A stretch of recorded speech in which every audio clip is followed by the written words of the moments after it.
thing I saw was when we were on the panel and I heard about the tease. They let me know. I totally missed it, man, but I heard it was great.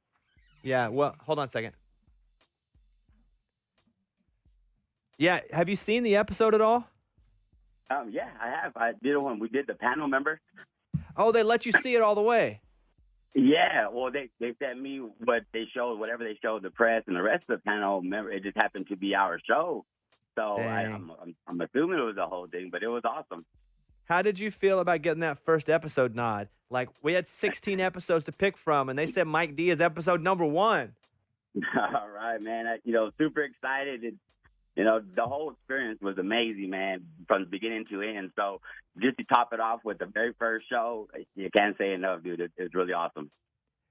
Would you tell our listeners, and you can be honest about this, how scared I was to actually go hang out over the Grand Canyon on a rope?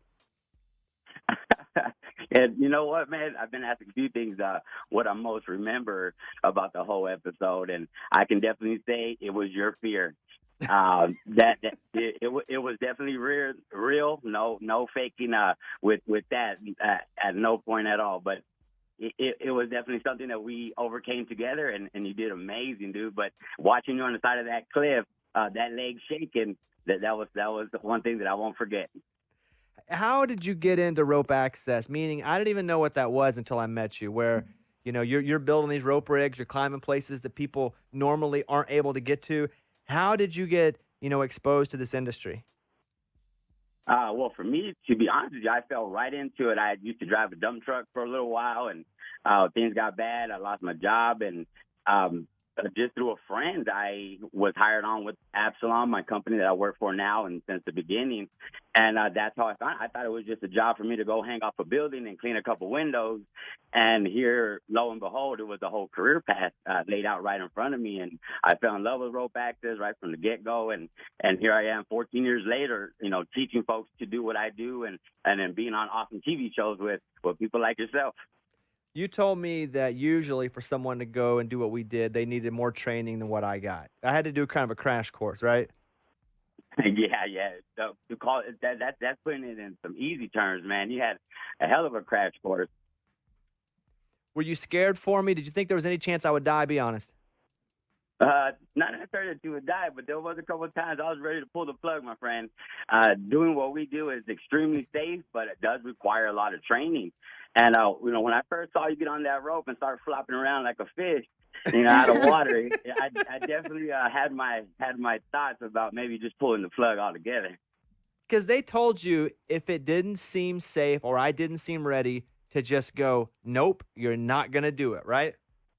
Yeah, they definitely did. And, of course, with rope access being that safety is priority number one, that definitely was a concern, man. But you did amazing. You took right to it. And by the end of it, the only thing we had to shake off were those nerves.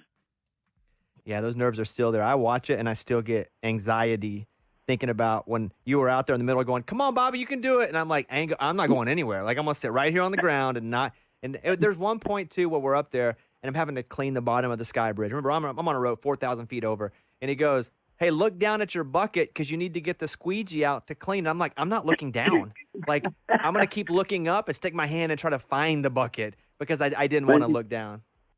That's crazy that you remember that, Bobby, because that's actually a story that I tell folks when we're talking about the show. I go, man, he was so scared he wouldn't even look down at his bucket to get the water. I had to kind of coax him into it. But you know what? You found the water. It was down there. It was in the bucket, and you finally found it. That's my guy, Mike D. He is on episode 1, the Grand Canyon Cliffhanger, Breaking Bobby Bones. You're going to love his story. You're going to be inspired by the guy. He had some adversity hit him early in life, and he did not let that adversity define him. And here he is now, and we hung 4,000 feet over the Grand Canyon together, and you can watch that. Mike D, it is a real treat to talk to you again. I cannot wait to watch this episode with everybody else, and thank you for your time.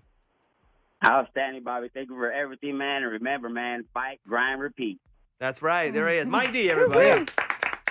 Remember, Breaking Bobby Bones premieres with back-to-back episodes on Memorial Day, May 31st, 10/9 Central on National Geographic. It's a Bobby Bones show.